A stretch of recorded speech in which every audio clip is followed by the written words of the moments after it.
It was dreadful. Like and subscribe. All right, fine, I'll do more of a proper review. Now, usually when I do episodes of the show, I kind of treat it like I'm having company over. I'm either hosting a book I really like or perhaps having a guest on. So, I try to look my best, brush my hair, maybe make things nice, try to do a little nice editing for you, throw in some graphics. No, Snow White doesn't deserve any of that. I'm in my gym clothes. I only have a few minutes to knock this out, and then I'm going to go spend my day doing better things like very angrily running and listening to metal music to get this movie out of my head. So the only graphics I'm going to give you is maybe we'll get like a grumpy cat in the corner, and then it's just going to get bigger and bigger and bigger as this goes on. These notes are not organized. I haven't made them pretty. I'm just going to blast through. Spoilers galore. If you care about spoilers, don't know why you would. Let's start with the things I liked. The mirror. It looked good. It sounded good. The mirror was nice. That's it. So some people have complained about the fact that there's kind of the ethnic potpourri in the movie that's this small remote kingdom. I don't really care that there's so many different skin colors because you get the vibe that this is a heightened fairy tale kingdom. And you can get away with that if you go for that kind of heightened theatrical approach to things. So I don't actually care about that. One thing that I can't really comment on at all, though, is the choreography, because there really was almost no choreography. And I wonder if it's because of the way they were shooting.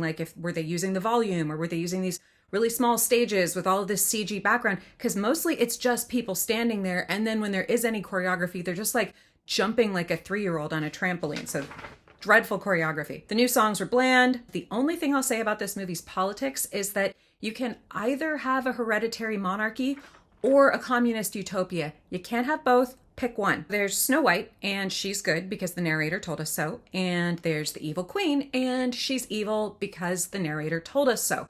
I guess the writers skipped that lesson in 3rd grade where they taught you show, don't tell. The dwarves don't look any better, and plenty of people have talked about how horrific they are. They'll give kids nightmares, blah, blah, blah, blah, blah. But the thing that I didn't really like about the way they were first introduced is we see them singing hi ho, it's off to work we go. And then we see their work day, and then they sing hi ho again. And it's just I didn't realize that the obesity crisis could affect Disney songs, because this song is just so overstuffed. I don't need to see the whole commute. The original movie jumped right in, they're digging, then they go home, snappy snap, move right along, fantastic. This one was one of those day in the life TikTok videos from some software social media girl who's get up in the morning and I have some porridge and I go off to my mystical mine where I dig for jewels, and then I, go on something that looks like a Disneyland ride because we're really trying to push the merchandising on this. On my way home, I stop at a nice pond for an oat milk matcha latte. In my reviews, I try to focus on how closely a movie is tied to the literary source, and the original fairy tale of Snow White by the Brothers Grimm is very clear that Snow White is terrified when the huntsman pulls a knife on her. She's crying and begging for her life and saying that she'll run away and flee. This is very, very clear in the story. And she just stands there all stoic, girl boss, why are you going to do this? This doesn't bother her at all. But then she sees Dopey and is terrified, weird. I mean, I know people behave differently in emergency situations, but that's a direct contradiction of the text, so it's definitely going to lower this one's score for me in terms of its relevance to the original folktale. Who did her hair? Come on. Rachel Zegler actually has really pretty hair. It's one of her nicest features, and who did her hair? The Queen now has a song, and it actually has the closest thing to something resembling choreography in a production, so I'll at least give it that, but I think the composers misunderstood the assignment, because as soon as the song started, I was this kind of seems like it was written for a drag queen. And then the drag queen didn't want it. So they said, oh, well, we have someone who's sort of dressed like a drag queen, so we'll just make her sing that. I mean, if you haven't seen the movie yet, when the Queen's song comes along, think, I wonder what this would be like if a drag queen did it. And I think you'll agree that it would work pretty well. Another thing that I completely hate, because it's both a violation of the 1937 film as well as the folktale, is it actually appears that the forest itself is hostile towards Snow White. A huge part of Snow White's character development in the 37 film is that she flees into the woods and she panics. The animation is so beautiful and so clever here. It makes it really clear that her mind is creating all these problems. You know, when the trees grab at her dress, you can see from the animation that this is her interpretation of what's going on. The trees aren't actually trying to get her. The logs aren't actually crocodiles trying to snap at her. The critters in the woods aren't horrible, nasty things. But this is what's going in her mind because she's panicking. And the way they animated that whole sequence, it looks like, yeah, the forest actually is hostile. And so Snow White doesn't get that opportunity to freak out and then pull it together and get going on building a better life for her because she's a girl boss and she don't need no fear. Another character that's really diminished is Dopey. They kind of turn him into this really pitiable figure where they're like, oh yeah, he can't talk, but maybe he's not a dope. Look, calm down. The original 7 dwarves were just fun little caricatures and you could actually tell them apart, unlike these ones.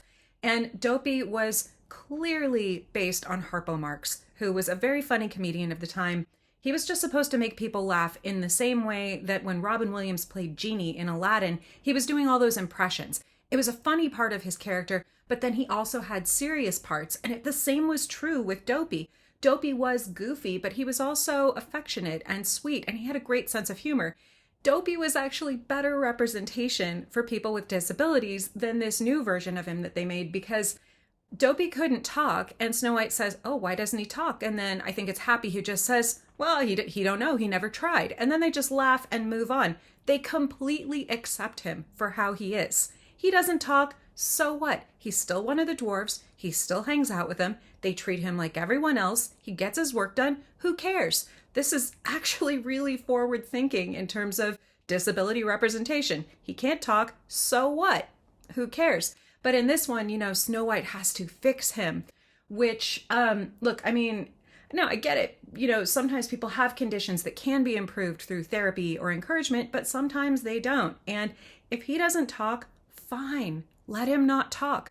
Let him be an interesting, fun character who expresses himself visually, which is incidentally a really great way to tell stories through film. Okay, so now we get to the bandits. It's really, really clear from the horrendous way the story has been pureed and then just vomited back out that probably these bandits were originally supposed to replace the 7 dwarfs because they hardly have any role in the film at all. They're just kind of there. Most of them don't speak. I think only a couple of them have names. I don't remember any of their names. They're described as being, oh my gosh, I actually wrote this down because this was the wildest thing I heard in this entire film.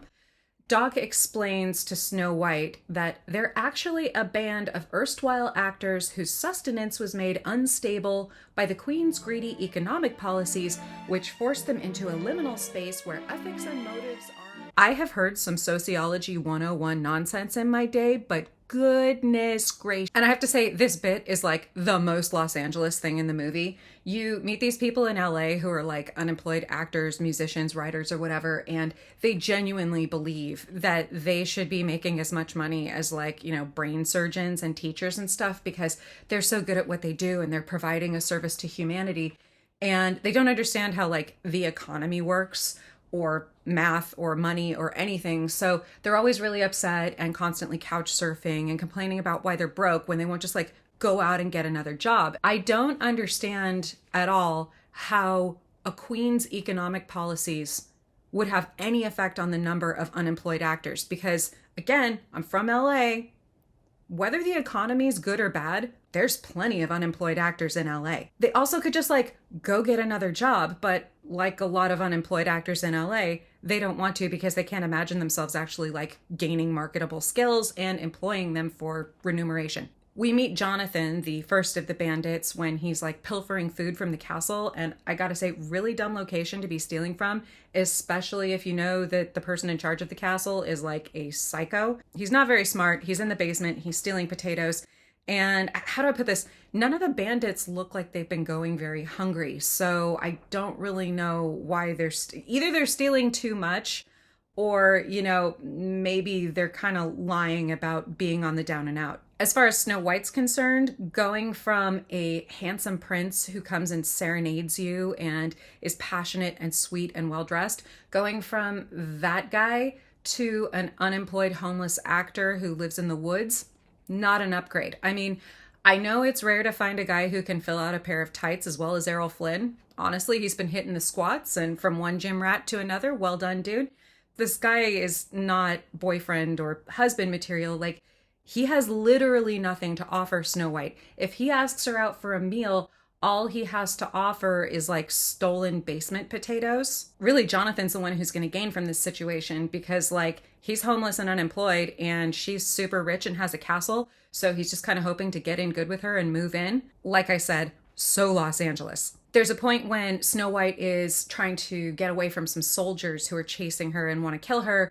And the unemployed actors are helping her, and then they manage to get away, but then they go back to the dwarves' house and like throw an outdoor dance party, like a really loud outdoor dance party with like lights and everything, and then they're dancing and partying and glow sticks. Oh, and this is also a dance party that they've thrown, you know, including a guy who's just had major surgery, who's able to like get up and participate and stuff. Very weird. So they go, soldiers, when the soldiers find them, and it's like, no kidding, you're the one having a woodland rave. Why does the queen need a song about making a poison apple? So when Snow White dies, the dwarves don't build her the glass coffin the way it's described in the original folktale or as depicted in the 1937 film, and they just kind of like put her on a rock. This is really frustrating because the fact that the dwarves are able to make a glass coffin is proof of their otherworldly talent. Like, dwarves are very magical in Germanic mythology. They're able to make